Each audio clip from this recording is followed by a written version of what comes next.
Hello, hello, hello. Can anybody hear me? Hello.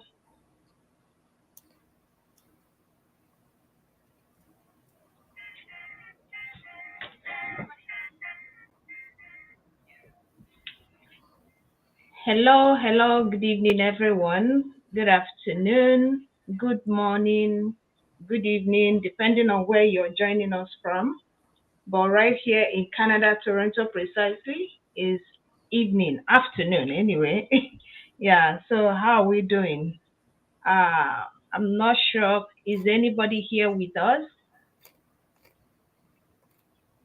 Hello, hello, hello. If you're here, please can you drop hi? Can you drop hi? Yeah, good morning, Adana. I can see you. How are you doing? Happy Sunday.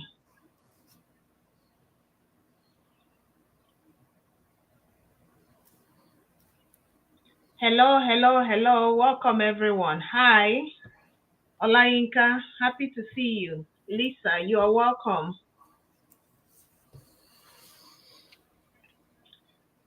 You're welcome. You're welcome. Welcome to the live streaming. So we're going to be waiting for a few more minutes for others to join. Then we can kickstart.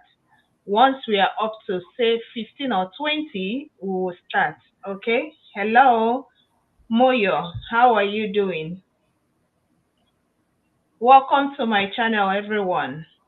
You're highly welcome. Okay. Relax yourself while we delve into it in a few minutes. We are just trying to wait for others to join so we can start in as much as this is live, but we want to have like some number of people before we can start. Okay? So please relax yourself while we delve into it. Yeah, Toyin, uh, how are you doing? Happy Sunday.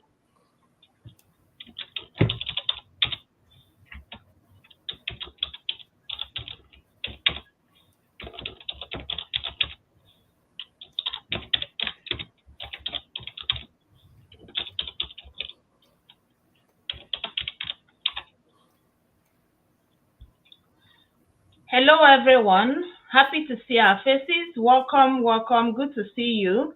And good morning, good afternoon, and good evening, wherever you're joining us from.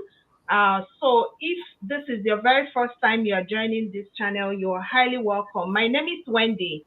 And of course, I do talk about things around how you can move into Canada, educative content that would help you in terms of your immigration to Canada through different routes, whether you are coming as a visitor, you're coming in as a student, or as a permanent resident through express entry, PMP, and so many other routes, right? And also job opportunities. So those are, if this is something that you look forward to, then consider yourself that you are in the right channel, all right?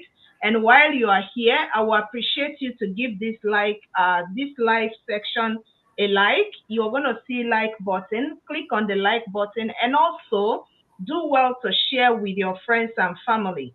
Anybody that you know that will benefit from today's live, please, I will plead with you to share with them. Okay?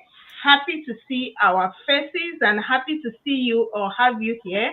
I do have one of us here, and I know if you joined us the previous live that we did, I'm sure Yeti is not a new face again in this channel. So she has been here before, and this is her second time of being in the channel. And again today we want to welcome Yeti. You are highly welcome, Yeti. Thank Thank you you. so much for gracing our channel. So for those that don't know Yeti, Yeti is immigration consultant, okay? And she's a licensed immigration consultant. And again, anything that has to do with immigration, maybe trying to apply, or maybe there is some things that you want to find out, or maybe you need someone to assist you, which I know a lot of people do reach out to me and they will be asking, how can I be able to apply? I need someone to help me. So if you're that person and you're watching us on today's live, then consider yourself that you are absolutely right and will be able to assist you all you need to do is just send an email to the email address you will see right on the screen. And of course, we are going to be, I will be able to connect you with Yeti.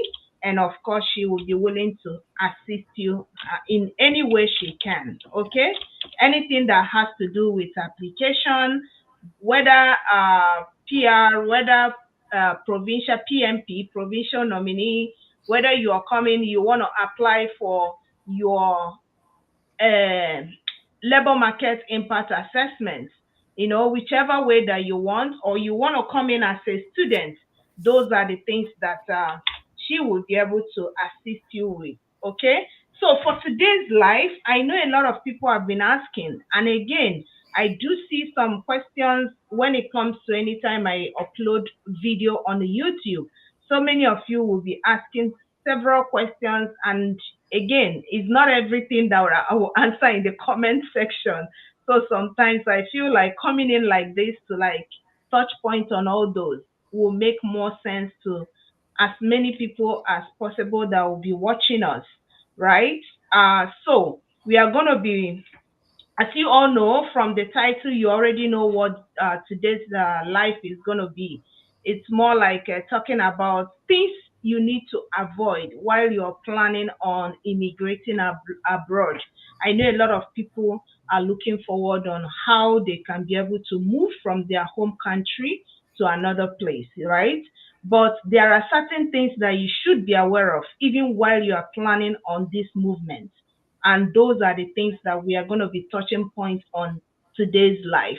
Again, while we are discussing, if you have any question or maybe there is something you want to find out regarding immigration or movement to Canada, please do well to drop it in the chat. And at some point, I'm going to pause a little bit and also we delve right into that question. Okay?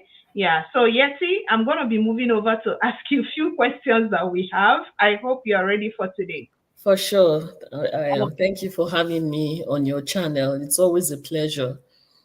nice one. Thank you so much. And so the very first question I want to ask is I know there are some common mistakes, that people do make while they are planning on immigrating abroad, right? So what are some of the common mistakes people make when planning to immigrate abroad? Thank you for asking. So, to answer this question, I'm going to categorize the mistakes, into two broad categories. Okay. The first category will be the mistakes that people make when making an application to immigrate to any country, even though I'll be more specific to Canada. And Mhm. the second category would be after your application has been approved and you're now working on moving physically, the common mistakes that people make. Um, First of all, I would say that to immigrate to any country is a big decision. And so, when making that decision, you must also be prepared to do what it takes to ensure that you successfully achieve your goal. And so, as it is with any project that people embark on, planning is critical. It's important to plan, especially when you've made the decision. And that's the error, mistake number one that people make, especially when working on applying to immigrate to Canada, failing to plan.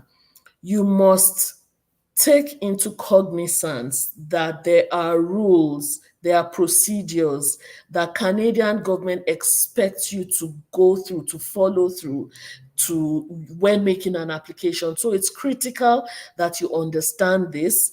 And so the first mistake I'm going to mention is the lack of planning, which also means the lack of research, because planning ensures that you do your research.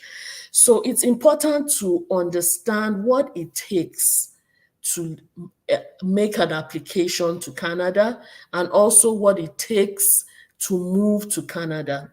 So your research as to the laws, the rules, the requirements that the application, the path, the program you're choosing to come with, what the requirements are. It's critical for you to do your research.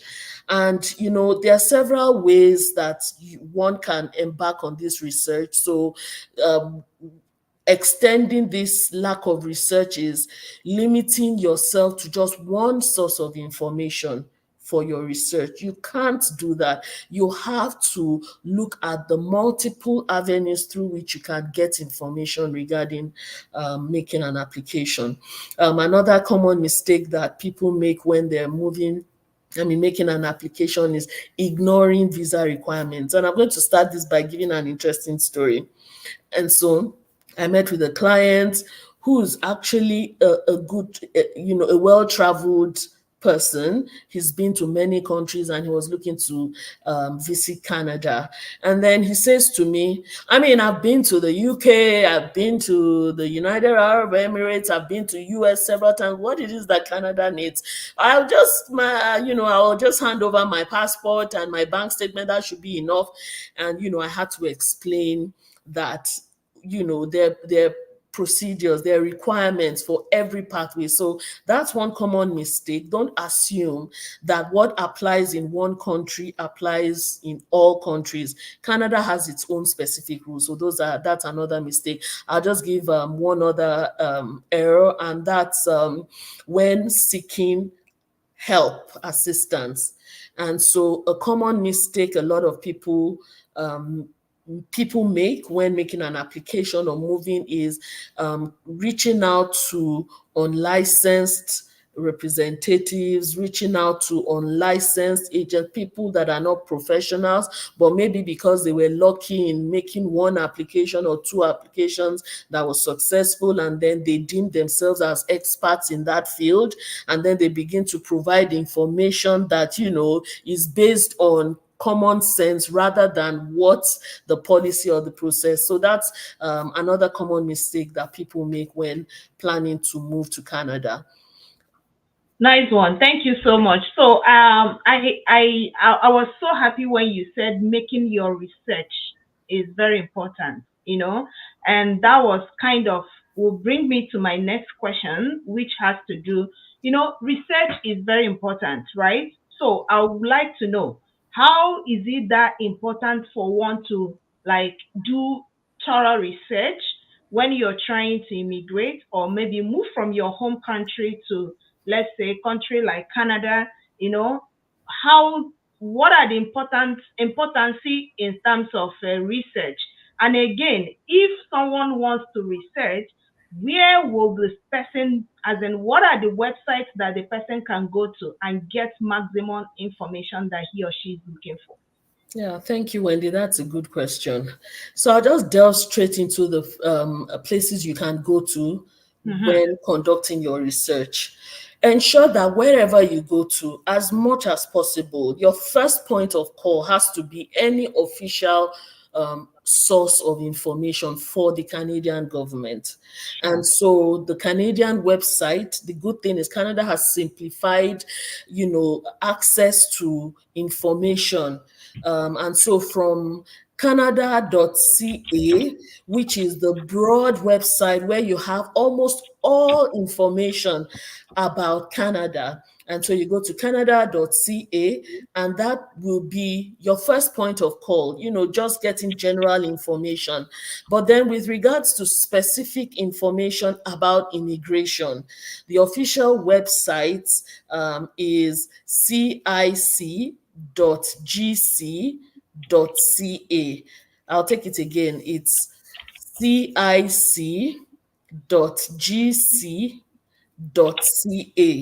And so that's the official website for anything immigration related. And so if you're looking for news, the good thing also is that you're able to subscribe to newsletters through this website.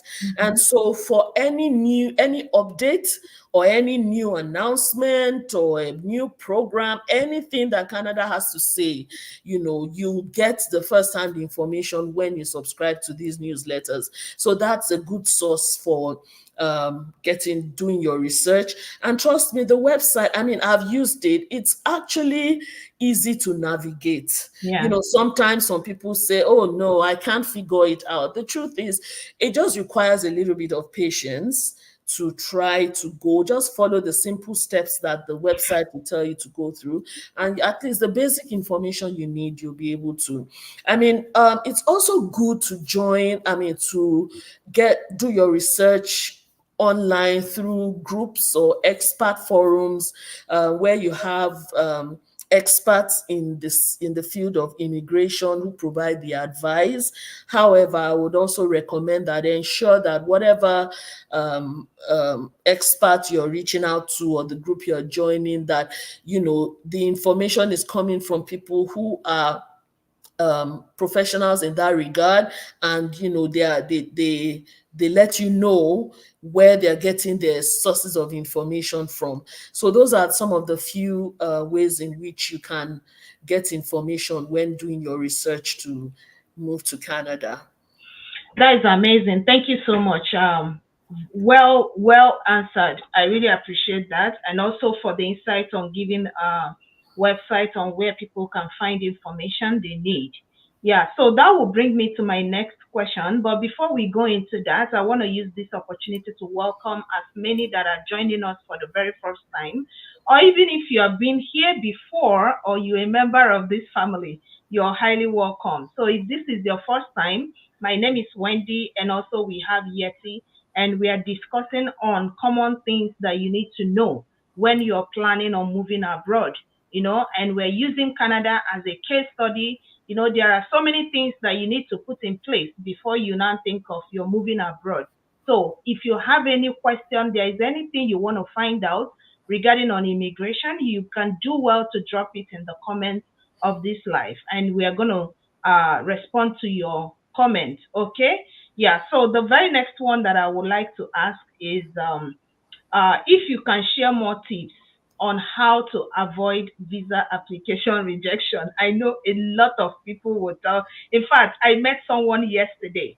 The person was telling me I was so heartbroken because I applied for a visitor visa and I was rejected. So I felt for him. And of course, when I asked him what was the reason that you were being rejected, he said so many things but from what I picked, it seems like he doesn't have enough proof of fund. He just have few money in his account. So please, I know a lot of people and people that are watching us, some people will be eager to know what are the things that can lead to visa rejection. Thank you, Wendy. There are several factors that could be responsible for Sure. visa rejection. I'll just try to touch on a few of them.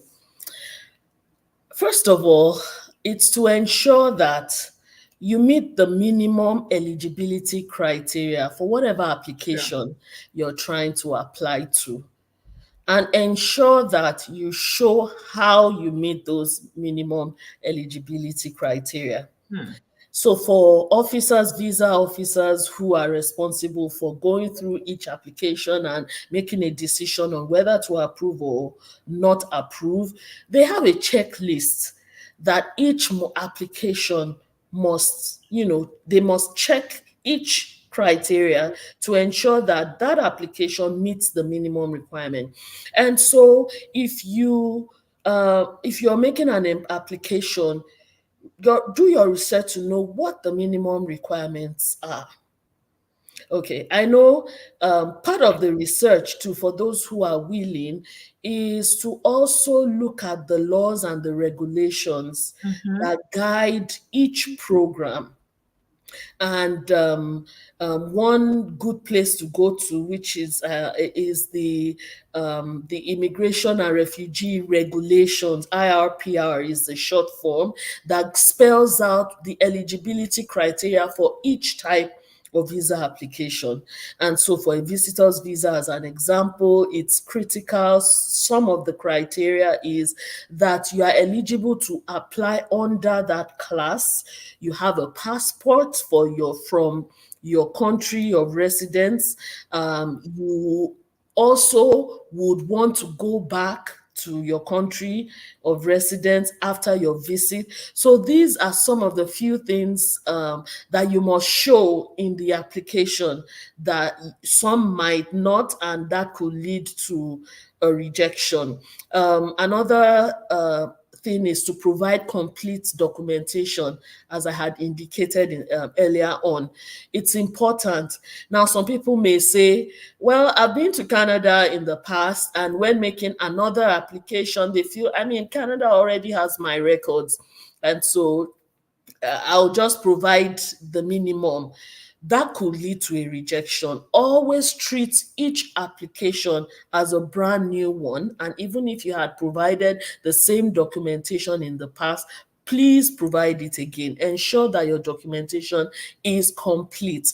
And if for any reason you don't have documentation to support an information you've provided, ensure that you provide an explanation for it. And so, what I recommend to people who are making applications is to make sure that they have a cover letter for every application they make. Just tell a brief, a one-page summary of what you want to do, why you want to do it, and if there's any point you need to note, like as an example, you may not have your birth certificate may not be as legible, or if for any reason there's a documentation that's not accurate or available, just provide an explanation. Hey, I don't have this, but I have that, and that would help. Sometimes this could lead to lack of incomplete documentation, could lead to error. And also another common reason you'll be surprised is the legibility, or how legible your application is. I've seen situations where some applications were refused because the officer could not read the information that was on the application. So ensure that your documents are easy to read. Sometimes you need to compress your document just so you can provide as much information. Make sure that the application you're using to compress that information, does not distort how that information is read. And so those are some of the errors. And it's also important not to lie. The good thing is, for most visa officers, they're experts, they're psychologists. They've gone through hundreds and thousands of applications, and they know a lie when they see one. They don't even need to read everything in full before they understand. I mean, they interpret what that person is trying to do or say. And so it's important that if there's something you don't have, it's better to explain why you don't have it. They understand, rather than trying to make up a story that might bites you in the fingers and lead to a rejection. So those are just some of the few reasons. I love the fact when you said that some of the immigration officers are that they are psychologists and all that. Yes, it's always good, whatever you are doing, even in life generally, whatever you are doing, it's always advisable you give the right information. You never can tell. That thing that you are neglecting might be the thing that will deter you from going forward or maybe getting that particular stuff.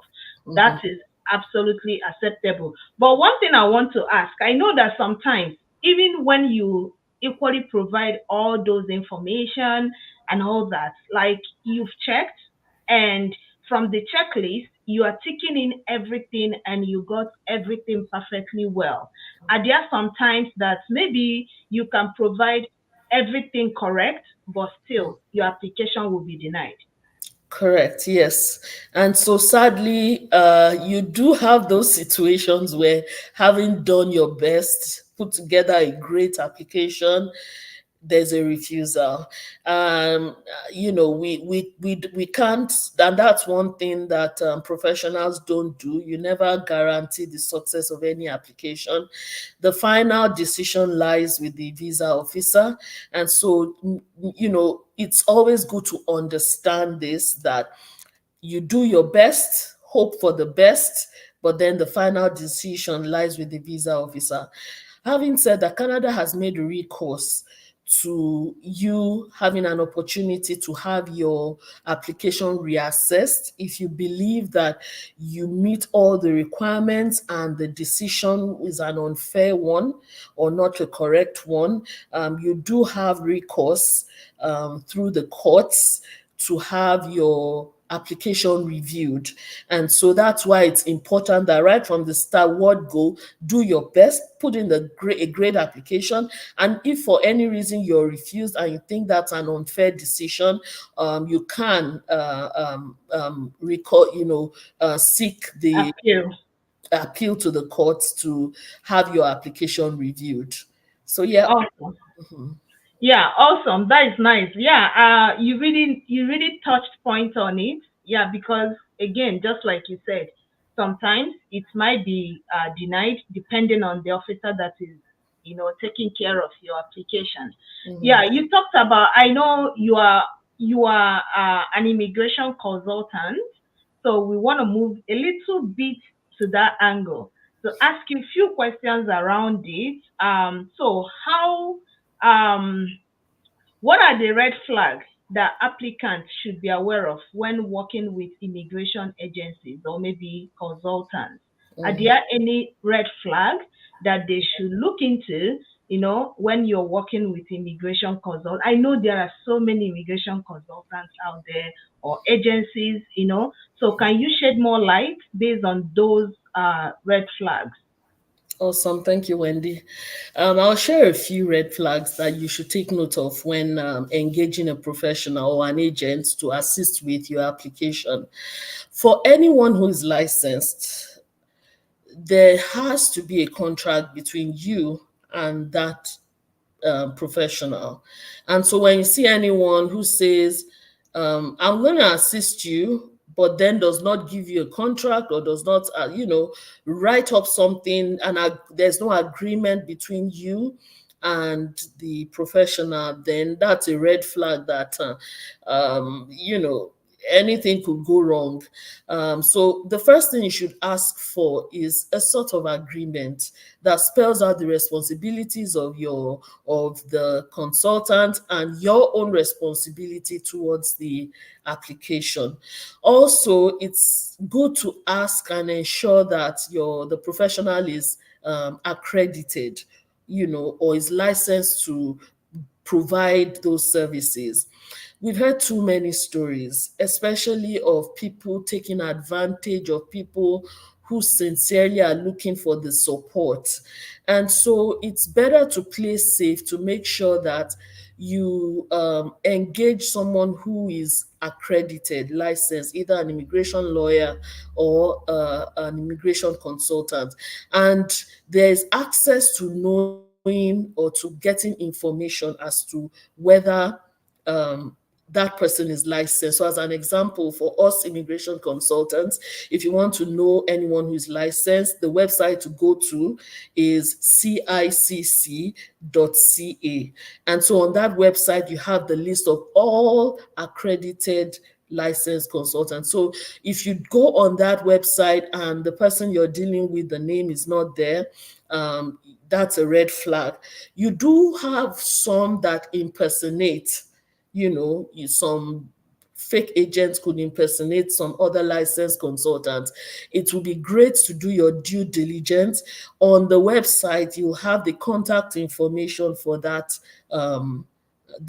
immigration consultant. So the first additional security measures would be for you to send an email or make a phone call to the contact information that you found on that website.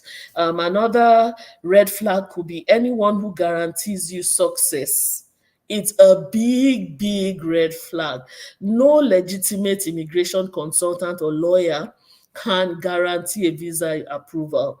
In fact, sometimes you see some headlines: immigrate to Canada, no proof of funds, no IELTS, no language requirement, easy peasy.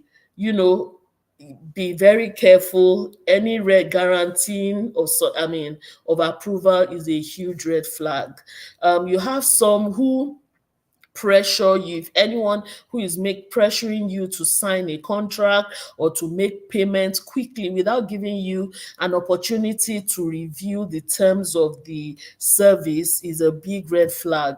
And lack of transparency. So some of the rules guiding us professionals is to ensure that for whatever we do, we carry our clients along. We educate them on the whole process. We are as transparent as possible. There is no information that the client would ask for about their own application that you must provide it, including the submission letters we write on behalf of our clients. So if you have anyone who is not transparent, who says, don't worry, just give me your passport, I will handle everything, and then you say, please, can you provide me with the documents you included in the, and they tell you, no, no, no, no, no, I can't provide it, that is a huge red flag. So those are some of the few things that you should consider when you see such. Awesome. Thank you so much. But meanwhile, let me even touch point on what you just said last. How can someone say, don't worry, I will include any, I need to be aware of what you are putting in so that in case if I'm being asked, I will know that this is coming from me, you know? Yeah. And another thing you mentioned that I feel is something that a lot of people needs to be aware of is the fact that some people will promise you 100% you're going to get it. Some people will, I've seen so many people that will reach out to me. They will tell me, hey, Wendy, can you help me get a job in Canada? I said, Canada is fair enough. It's not where you come and do mago mago. Nobody will guarantee you of giving you a job.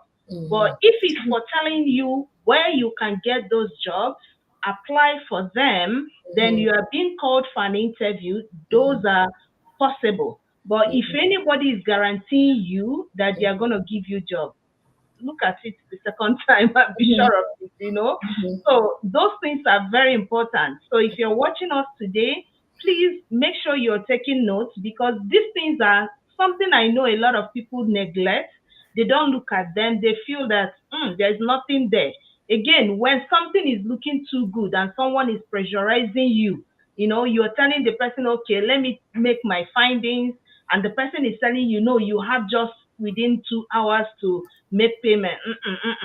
You have to check it the second time and be sure that you are in the right spot. Okay. Yeah. Thank you so much, Yesi.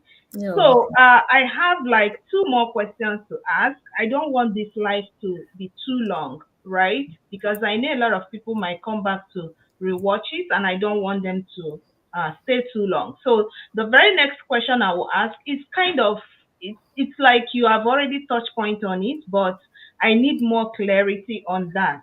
Okay. I want to find out if there are other specific financial considerations, that applicants should take into account when planning to immigrate abroad. Yeah. Yes, thank you, Wendy. There are definitely some financial considerations. Moving to a new country takes a whole lot, Mm-hmm. both physically, mentally, and more importantly, financially. There are certain costs that are involved when making an application. There are Mm-hmm. certain costs involved even when moving. And so, as an example, some of the costs is visa application Sure. fees. It's good to know what these fees are so you can plan for them. It's important to research and do your budget. And also, the cost of living is critical. When making a Mm. decision as to where you want to live, it's important to understand and to know what the cost of living is. It's critical between you'll be surprised at the variation between towns or between cities, even within Canada. So it's important to know. Thankfully, Canada, even from the website we provided earlier, you can go in to get information about the different provinces and what the cost of living is, in the various cities. Also, there are some initial setup costs that you would incur when moving to Canada. When you're moving, you're talking about renting a home, you're talking about the bills Mm-hmm. that you would incur. There are some other one-time setup costs. Even though education from elementary to high school is free, there's still some setup costs depending on the type of school you go to. Yeah. And that's just an example. And also you consider the currency fluctuation, especially for some countries that have, fairly regular fluctuation in the currency. So those are some of the financial costs that you must take into consideration when planning to move, and they vary depending on the pathway you choose to come with. Sure. I mean, coming to visit, the financial cost will be different from if you're planning to move here permanently. Of course, and if you're looking to get help, those are also some costs that you would incur, getting professional help as an example. Awesome. Thank you so much. I really appreciate that. Yeah. You're welcome. So the last question I'll be asking will have to, I will use myself as an example. So being an applicant, using a personal, being an applicant, how do I stay updated in terms of changes on immigration and maybe the procedures to avoid me being set back and not knowing that things have changed, while I'm planning on moving to Canada? How Mhm. do I stay updated? Great, that's a good question. So I would say that the first thing first, stay on top of your application. Okay. Even if you're engaging an immigration consultant or lawyer or a professional to assist you, Mm-hmm. always touch base with Okay. the person who is assisting you. In fact, it's expected that if the professional ought to manage your expectation, provide you a timeline through for which they would, give you feedback or give you updates on your application. But Okay. from time to time, you could say, come to an agreement. How often would I hear from you? Ask Mm-hmm. that question. And if you don't hear from them, reach back. The good thing is on the official website, the processing timelines for each type of application is on the Canadian website. So you have an Yeah. idea of when to expect to get a reply. So that's one of the things that I will say you keep in mind. Also, a good thing will be to subscribe to the Okay. newsletter from the Canadian. Go there, it's cic.gc.ca, subscribe, and then you get first as the announcement is coming out, you're getting the information. I mean, it's also good once in a while to, you could go on to online and just type in your Google search box, or if you have ChatGPT, what's new in immigration, Yeah. Canadian immigration. That's, I mean, you don't rely on that, but it just gives you an idea because you know how it is. News trends, right? So when there's the news that's new, it will trend. And so when you do that Google search, it could trend, and that would make you revert back to your consultant, whoever you're using. And lastly, the last place is the website, as I said again, cic.gc.ca. Don't make the application and go to sleep. Make the application and ensure that you keep Things yourself are moving. updated by going to the website, reaching out to your consultant, signing up to the newsletters. I think that way you stay on top of your application. Okay, thank you so much. Don't make your application and you go to sleep. So when you make your application, stay on top of it. Always check on to know what is required, or maybe what are the next steps. And again, finding out when is likely they are going to get back to you if you are using a consultant or maybe you are using an agency. Those are things that are very important. Thank you so much, Yetunde, Yeti. Thank you. Yeah, and thank you everyone for those that have joined us today. I know we don't want this to be too long. We are going to be taking it bit by bit. However, if at the end of this live you have question, or maybe there is topic that you want us to touch point on, maybe in subsequent time, please do well to drop it in the chat on any of my video, or if you're following me on LinkedIn or Instagram, do well to send me message, or you can send an email on wendywaji at gmail.com. And again, we will try as much as we can to bring up those questions and answer them for you. Okay? So, with that, I think we've spent up to 30 minutes here.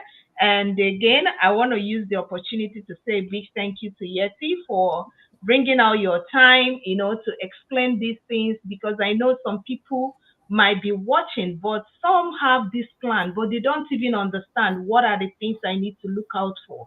And I hope everyone that is watching us today, you have gained one or two things from this live. And if you do, please do well to give it a like. And again, if you're not following me or you're not subscribed to my channel, this might be a good opportunity for you to click on the subscribe button.